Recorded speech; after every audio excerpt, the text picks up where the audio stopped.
the Locked On Podcast Network, your team every day. You are Locked On Buckeyes, your daily podcast on the Ohio State Buckeyes.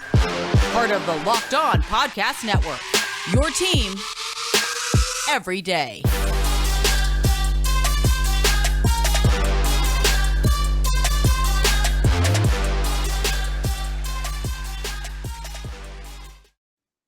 What is up, Buckeye fans? Welcome back to another episode of Locked On Buckeyes for the Locked On Podcast Network. I'm your host, Jay Stevens, also the host of the Jay Stevens Podcast. And today's episode is brought to you by the Locked On Big Ten Podcast, because there's simply no better place to get all the news on the Big Ten Conference than with the Locked On Big Ten Podcast and its new host, Mr.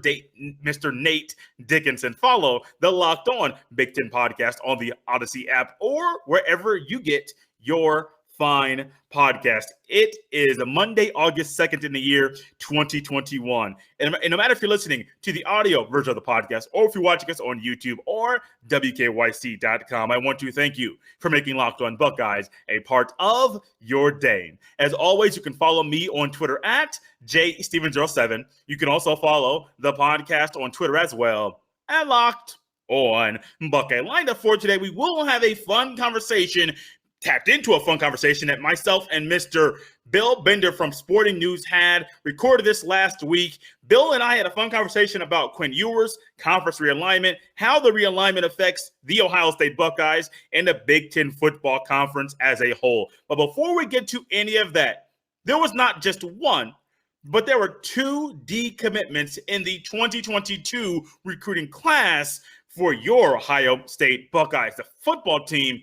And many of you may be asking yourself upon hearing that news, what is going on? Decommitments happen. They've happened before, 2 in the past 5 days, 6 days now, and they're going to happen again. It's a part of life. It's a part of the process. You don't know how Joel Embiid said, trust the process over there for the 76ers. Well, this is one of those times you have to trust the process that Ryan Day has for this football team. It's also part of the reason that you recruit multiple guys at the same position, because you almost expect at some point somebody is going to decommit from your school and go somewhere else. There are two guys that are the subjects of these decommitments this week. Number one, Jaheim Singletary, the most recent one, 4-star recruit, according to 247 Sports. He is a 5-star recruit according to their composite ranking, which takes into account other recruiting databases and does a composite ranking of that. In that ranking, he is a 5-star cornerback from Jacksonville, Florida. Robert E. Lee High School, 6'1", 170-pound cornerback. The other decommitment comes from tight end from Pine Mountain, North Carolina, 2022 recruit, Mr. Benji Gosnell, 6'5", 240-pound tight end, 4-star recruit, according to 247 Sports. That is according to their ranking and the composite ranking that they have right there on their website. The Benji Gosnell thing, I'm not going crazy over any of them, because they kind of happen. They're expected. You keep trusting the process over and over and over and over and over again. And Ohio State has many other prospects that they're going out in the 2022 recruiting class, because these types of things are possible and they're bound to happen eventually. In the 2022 recruiting class, you still have a couple cornerbacks that are still here, going from the bottom to the top of this list. And I know at least one tight end is on this list as well. Ryan Turner, 3-star corner from Hollywood, Florida, is still committed to Ohio State. Bennett Christian, 4-star tight end from Ackworth, Georgia, tight end, still committed to Ohio State. Jair Brown, 4-star corner from West Chester, Ohio, still committed to Ohio State. Terrence Brooks, 4-star cornerback from Little Elm, Texas, still committed to Ohio State. Ohio State also has a number 1 ranked recruiting class into the 2022 recruiting cycle in the Big Ten and in the country. So they have not lost that in the conference or in the country. They're still the number one recruiting class, and they're still looking to add more pieces to the puzzle. Currently, to date, there are 15 commits, hard verbal commits from 2022 prospects to the Ohio State Buckeyes. When it comes to Benji Gosnell, I mean, if I'm a tight end, I believe Corey Thompson has stated this before from the Scarlet and Great podcast. We're going to steal a line from him. He has stated, if I'm a tight end, why would I want to go to Ohio State? I mean, I'm not knocking the school, but what Ryan Day knows the record for receptions in a season by a tight end is 30. If I'm a top tier 4 or 5 star tight end, if I see 30 touches, 30 receptions is a leading in the history of your school by a tight end, I might want to go somewhere else so I'm more featured as a pass catcher so I can have a better shot of getting drafted high in a future NFL draft. So Benji Gosnell, I mean, these things happen. We'll see exactly where he goes down the road. Not really going crazy about either one of these. When it comes to Jaheim Singletary, he recently took a visit to Miami this past weekend. Miami Hurricanes they're trying to get things going back to what they were during their glory days from their long run of success down there in Coral Gables. He took a visit to Georgia June 18th. He took a visit to Ohio State, official visits now, both of these, June 25th. Miami Hurricanes, South Florida, Coral Gables this past weekend. And I think the top 2 on his list right now are Georgia and Miami. He's a Jacksonville, Florida kid. And, a lot of those individuals, they want to stay down there in the Sunshine State. Some of them do not want to come up north in the Midwest and play the football also.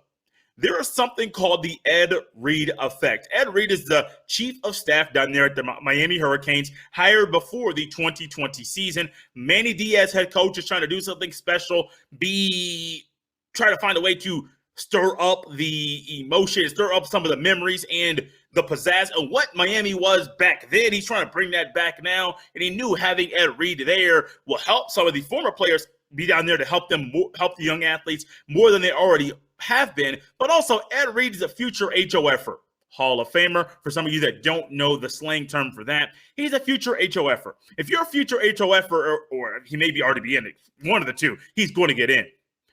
If he is that, and I'm a guy from Florida, I got a guy that was a Hurricane, won a national championship. I believe he was on the national championship team, played a long career in the NFL, Super Bowl winning safety, played against guys like Ben Roethlisberger, Tom Brady, Peyton Manning, Phillip Rivers, and gave them fits. Yeah, if I'm Jaheim Singletary, I would like that guy to be in my corner to assist me. Now, I don't know if that was the case. That's just what I think. And it wouldn't shock me if the Ed Reed effect is part of the reason Jaheim Singletary decommitted from Ohio State after his visit. And it wouldn't shock me if he commits to the U very, very soon. Step away very quickly. We're going to bring in Mr. Bill Bender to talk about Quinn Ewers and conference realignment. But first, check this out. Did you know the Built Bar has so many delicious flavors? There is literally something for everyone. When you talk to a Built Bar fan, they're definitely passionate about their favorites. If you don't know the Built Bar flavors, hang on a little bit. We'll go through them very quickly. Coconut, cherry barcia, raspberry, mint brownie, double chocolate, salted caramel, strawberry, orange, cookies and cream, and even German chocolate. Not only are Built Bar flavors the best tasting, but they're healthy as well. 17 to 18 grams of protein, calories ranging from 130 to 180, only 4 to 5 grams of sugar, and only 4 to 5 grams of net carbs. Order today and get the grasshopper cookie or raspberry or whatever you like. Go to built.com and use that friendly promo code LOCKED15, LOCKED15, and it's all one word to get 15% off your next order. Once again, go to built.com and use that friendly promo code LOCKED15 to get 15% off at built.com. Built Bar is the official protein bar of the U.S. track and field team.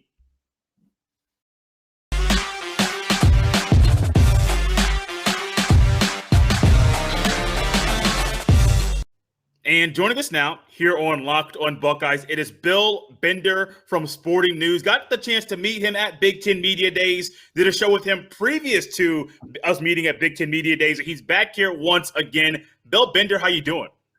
Hey, I'm doing well, Jay. Thanks for having me on. Yeah, no problem at all.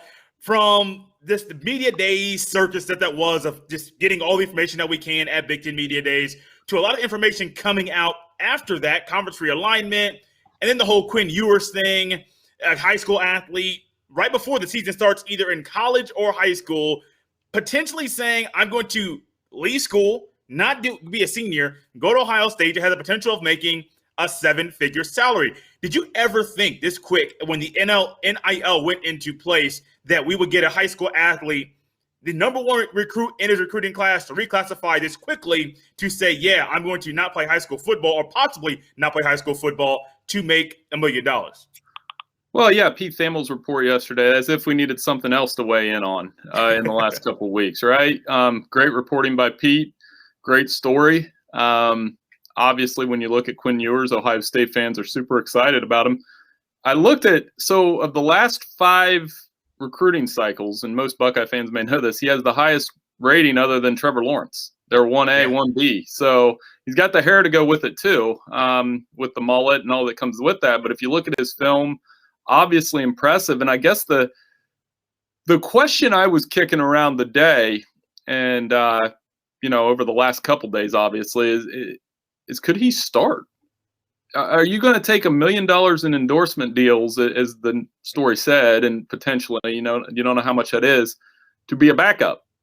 And my point was, guys don't take $1 million in the NFL to be a backup sometimes. So it brings a very interesting new wrinkle to the sport. And obviously the popularity, the ability, everything is there, and it could change recruiting a lot.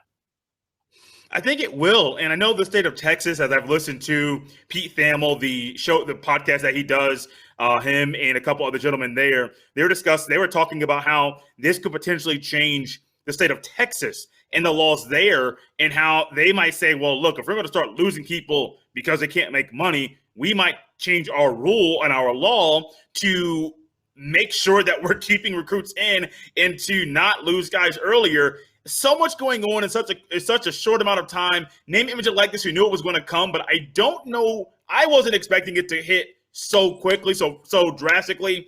I also am possibly a person that believes that there are a lot of athletes out there in college that have a lot of money, maybe 7 figures in endorsement deals, that they might be able to get right now that we won't hear about maybe ever until they're done playing. Say, yeah, I made this much money, or I made that much money. The amount of money these athletes can make is really going to blow some people's minds.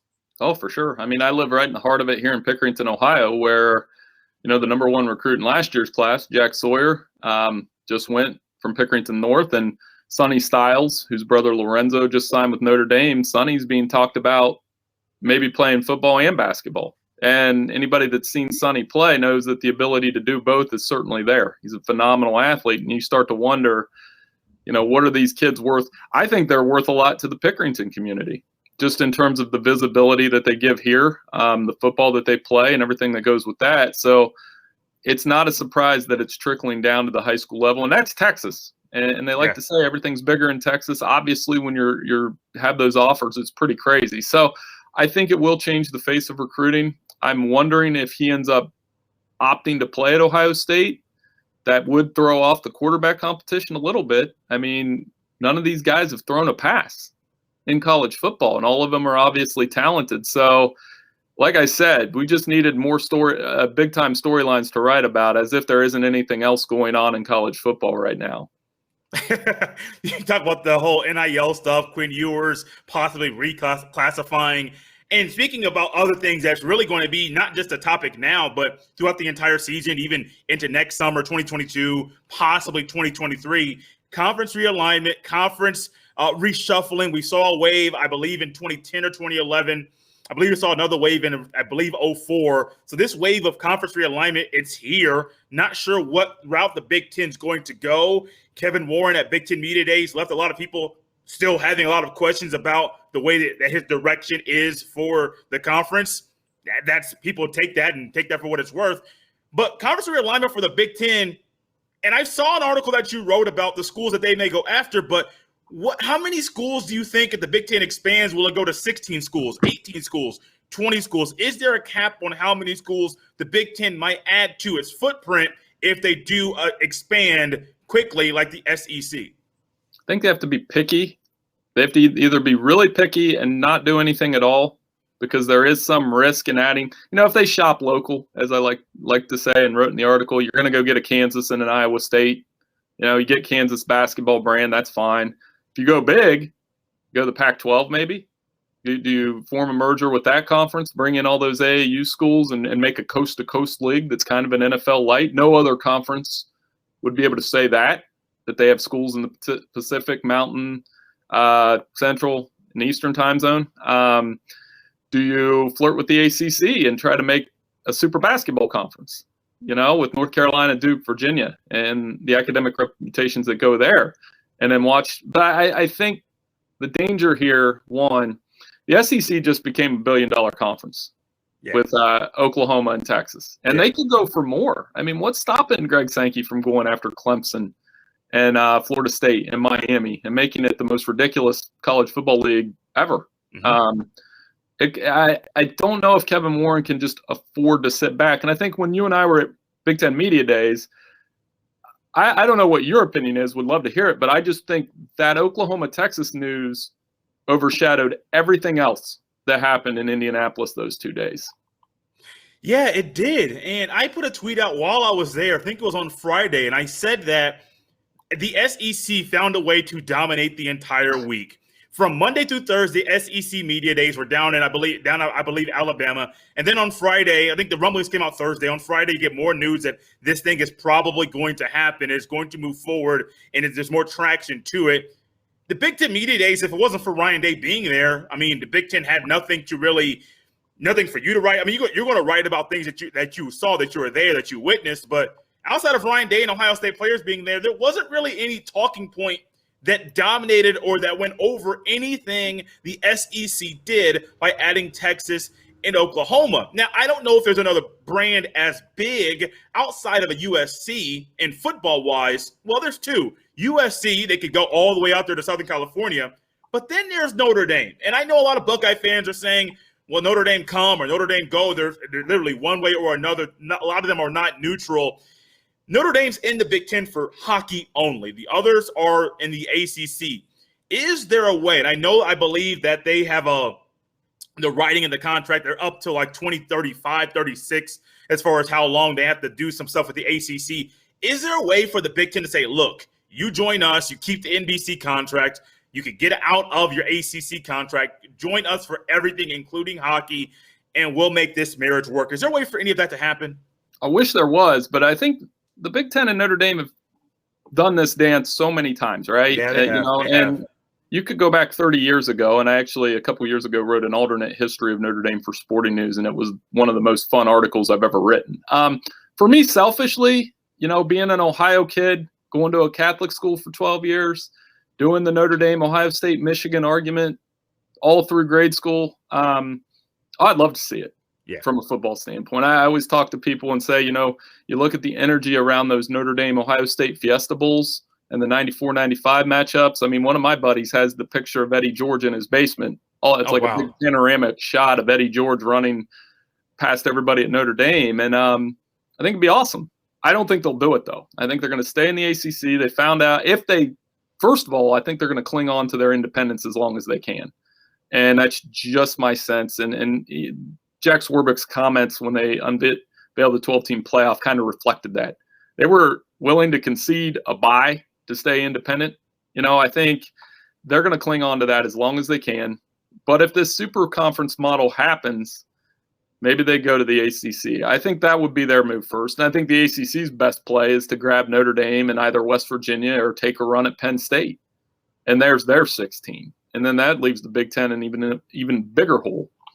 What about Ohio State in this mess, in this mix? You have Texas and Oklahoma. Texas schools leaving the Big 12. They're not Oklahoma might be an original member. I don't believe Texas was an original member. Well, back then, the Big 8. I don't believe that Texas was there. No, Texas was in the Southwest Conference until that ended up folding.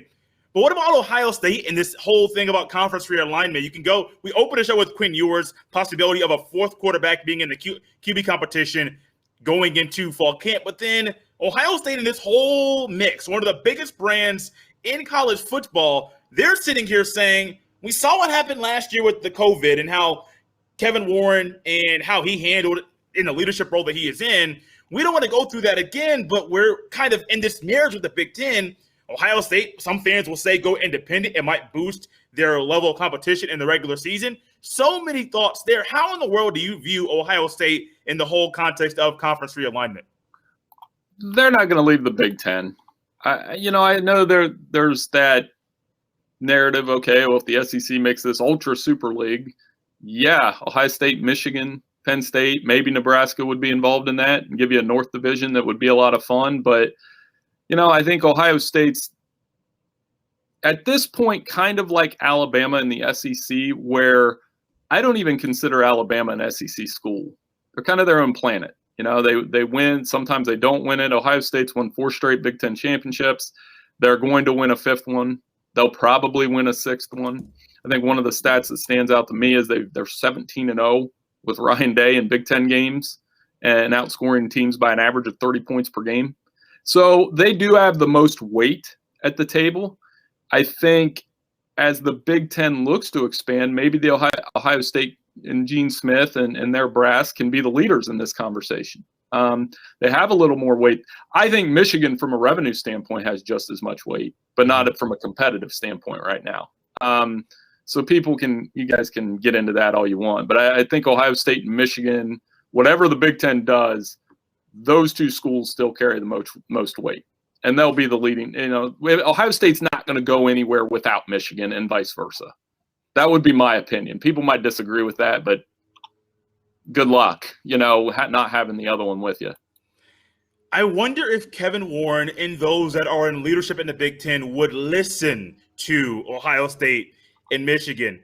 Big Ten recently announced that Barry Alvarez, former coach at Wisconsin, I believe former AD at Wisconsin as well, is he new special advisor for football. I believe Barry Alvarez would want the Big Ten to listen to the top 2 brands in the conference. But I don't know if the Big Ten would listen, because based off what happened last year, they weren't listening to anything mainly Ohio State did or said in regards to trying to play football last year. No, and that was a surprise because, if you go all the way back to the 1970s, it always seemed like Ohio State had the most weight. I've watched the Big Ten Network documentary Tiebreaker and talked about all the politics with that one game between Ohio State and Michigan. Kevin Warren's had a really tough first year. And let me be clear, it's not easy to come into a job and deal with COVID-19 and everything that he had to deal with.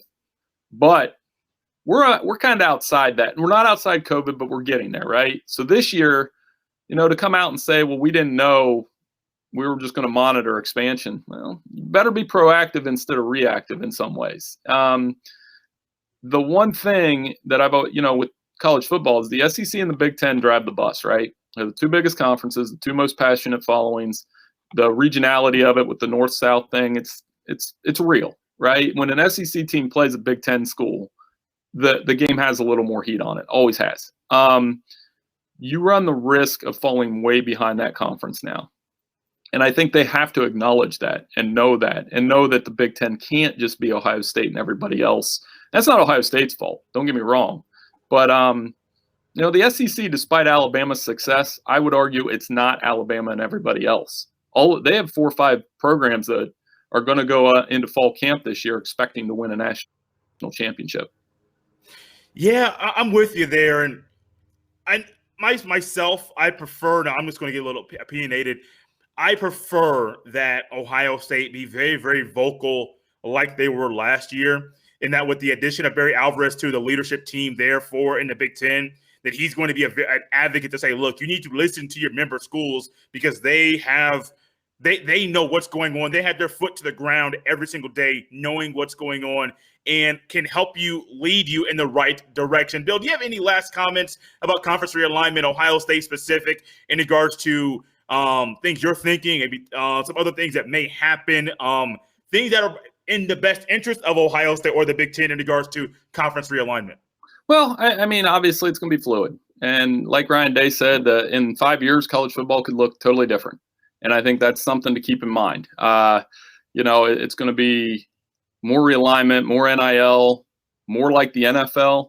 And all of those things are very real. So look for that to happen. just enjoy it, enjoy what they do. And I think, just be ready to adapt to those changes. And the programs that adjust and adapt the best are going to be the ones that stay on top. Absolutely. Bill Bender, if you could very quickly, once again, thank you for coming on the podcast. I thoroughly enjoy it. But if you could let everybody know where they can catch you on Twitter and also where they can read your articles as well. Yeah, I'm at BillBender92 at sportynews.com, and you can check me out there and everywhere else. So thank you so much for having me on, Jay, and looking forward to the season, man. Maybe at some point we can talk about these games. Maybe next time I come on. Hopefully that was fun. Guys, you can follow me on Twitter at jsteven07. Good conversation with Bill Bender. We'll be back tomorrow, Wednesday, Thursday, Friday, throughout the rest of the week, talking about fall camp and what we can expect and some things we have learned every single day this week. We're together.